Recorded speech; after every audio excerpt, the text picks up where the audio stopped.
Hello, everyone. My name is Anthony Kostelak. I'm a fifth-year senior at the University of Toledo studying mechanical engineering. And today I want to tell you guys a story about listening to God. It's something I wasn't always great at, and I'm still working on today. So a little bit of background about myself. I grew up in the Catholic Church. My family was heavily involved. My mother did children's liturgy of the word, and I was an altar server. My father was an usher. And, we went every Sunday up until the end of high school when we started to disagree with the messages a little bit. We got a new priest, and things just started to change, so we went less frequently. And when I got to Toledo, God wasn't really a part of my life at all. I wasn't going to church. I certainly wasn't reading the Bible, and the only time I prayed was when I wasn't prepared for an exam and I needed some help. So, over the first 3 years of my college experience, I just didn't really become someone I wanted to be. I was kind of angry. I wasn't always the nicest to people, and I had a hard time making friends, and it wasn't my usual self. So I knew I needed a change about a little over a year ago in the summer, and I knew that change needed God. So I reached out to a friend who was pretty open with her faith, and she took me to my first non-Catholic services, and trust me, I was uncomfortable. If you've ever been to a Catholic church, you kind of know the difference between that and this. So it was a new experience for me, and I just felt like it was right. And so that was in the summertime back home in Cleveland. And coming to Toledo, I knew I needed that here, and I needed to build my foundation with people that were openly loving of God. So I didn't quite know how to do that, but I did have a friend who attended another university and was a part of Cru. I'm sure many of you guys know what Cru is, but for those who don't, it's the Campus Crusade for Christ. And they do services on Thursdays, they do Bible study and open with their worship. And it's a great student organization that I've been told about. And so I want to tell you a story. It takes place about a year ago in September. It's the second Tuesday of the semester. And I woke up that morning after having put it off for a week, knowing today is the day I need to join Cru, or at least reach out and get in contact. So I woke up knowing that, but I didn't really know how. I didn't have any friends that were open with their faith, and hadn't attended a single service at my time in Toledo. This was the beginning of my fourth year. I also had a busy day. Engineering's tough, and I had 4 straight classes from 9:30 to 4 o'clock. So I did what I'm good at, and I kind of procrastinated and said, I'll do Cru later. Let me just go to class now. So I'm sitting in class thinking about, how am I going to join Cru? Who am I going to reach out to? How do I go about this? And as I'm sitting there, I got there a little early, and I see students walking in, and I see a student walk in with a red shirt with the Cru logo on it. Looks something like that. And I'm sitting there thinking, God's trying to talk to me. Ask and you shall receive. So he walked in, and he went to the other side of the room, and I said, I'll talk to him after class.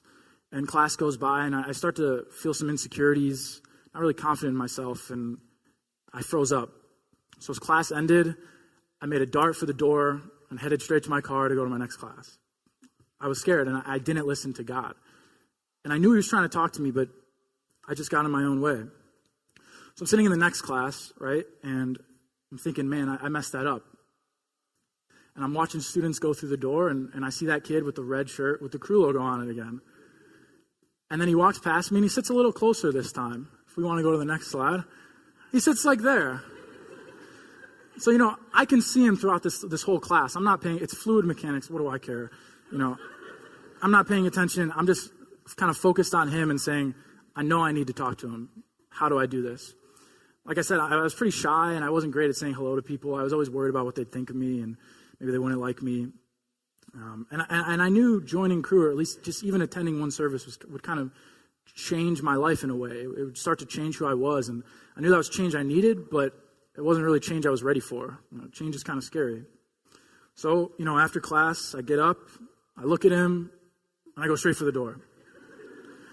And I walk out to the door, back to my car, and I go to my next class. So now I'm in my third class, and it's a really large lecture. I think it was vibrations. And I'm sitting there watching students come through the door, and I don't see the red shirt. I go, no, I think I messed this up. And in that moment, I felt God had left me, and I was scared. And then I start to look around as class begins. Okay, there he is. I see him. It was full of students at the time. It didn't really look like that. So, okay. So I know he's there. Still got to talk to him, right? So I'm sitting in class thinking, okay, I need to make this change. I need to talk to this kid. God's telling me. I didn't listen the first time. I didn't listen the second time. Am I going to listen this time? Let's go back to me sitting in that class, the third class of the day. If we want it. Yep, so there's Brian again. Or the kid. All right. So there he is. And sitting in this class knowing, okay, I have one class left. Is he even going to be in there? I don't know. Like, Anthony, come on. Don't be scared. But I was scared. So class ends, I get up, take a deep breath, go straight for the door, head to the fourth class. So I'm sitting in the fourth class just mad at myself. I'm angry. I'm almost laughing like you guys are, just how ridiculous I am. I just can't believe it. But I truly was afraid of like what this new thing would mean to me. So I'm sitting there just beating myself up, rightfully so, and thinking, I just ignored God 3 straight times. 3 is a pretty significant number, and I just did it. So I'm sitting there mad, and then I look to my left, and I see a kid in a red shirt with the Crew logo sitting directly next to me. And I kind of smiled and said, all right, here we go, God. Like, can't really ignore this one. So I turn to my left and say, hey, my name's Anthony. And he's like, oh, my name's Brian Jordan. And you guys know Brian Jordan. He's a wonderful person. And, I said, I saw your shirt and I want to join Crew. And Brian gave me this big ear-to-ear goofy grin. And he said, right on, man. I'm the guy you should be talking to. Brian was the president of Crew the year before. So, we go on and we exchange numbers, and the next day I'm getting coffee with him, and we're talking about who God and Jesus is to us and where our lives are at, and he's just so encouraging. And the next day he invited me to Crew, and I go to Crew, and once again I'm uncomfortable, I'm sweating, I'm like, oh, this is weird. Why are people so open with their worship? This is odd. But as uncomfortable as I was, I felt like I needed to be there, right? And then a few days later, I find myself sitting outside of Washington Church under the tree, watching 2 people get baptized in an outdoor service. Again, I'm uncomfortable. I leave the service and go straight to watch a Steelers game where I'm like more comfortable in my zone. But I just knew I needed to be in those places. And I ignored God 3 times.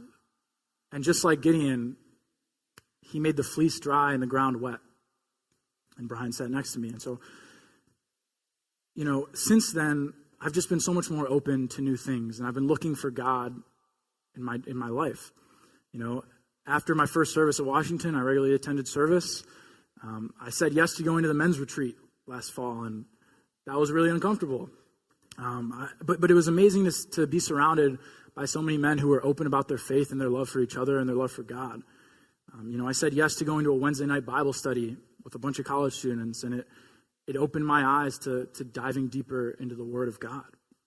I said yes to go to Canada to see a speaker talk about the Bible in its original context. And things ended up not working out. The speaker lost his voice for one day, and we ended up passing out sandwiches to the homeless people of Toronto. And, God's been working in my life in so many ways. And right now I'm standing here talking to you guys, a little nervous. Didn't think I'd be here a year ago. So, it's just amazing to see God extend his hand to me. And if there's a few things I want you guys to take away from this is, the first one is God doesn't make us comfortable. He doesn't necessarily want that for us. I found over the last year that discomfort is almost the best thing for us. It's how you learn. It's how you grow.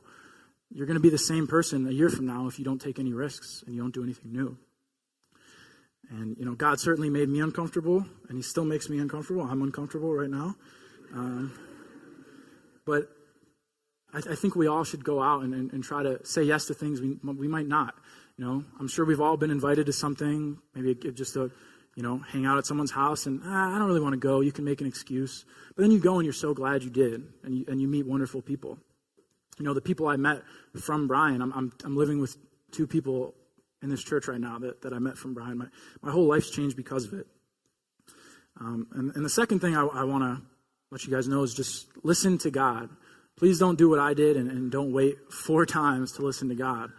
Because I honestly don't know. Had Brian been in that class and maybe just sat far away, I really don't know if I would have gone to talk to him. So fortunately for me, God seeks us out, just like he did Gideon.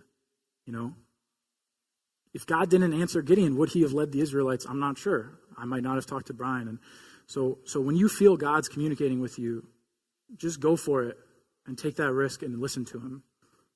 And the last thing I want to talk to you guys about that you might not understand, I told this story from my perspective, but there's another perspective to it, and it's listening to God might sometimes mean you're Brian Jordan to someone like me. Had Brian never walked in that class wearing a Crew shirt, probably wouldn't be here. I could probably almost guarantee you I wouldn't be here right now. So, God's call sometimes means being a beacon of himself onto others and being that hand that someone who's just getting to know God can grab. So I just found that really important. And, I want to close us in prayer. Dear God, please continue to communicate through us and please continue to help our judgment in saying yes. Make us uncomfortable. Have us do things we might not like, but we need. And continue to let us live according to your will and continue to communicate. Amen.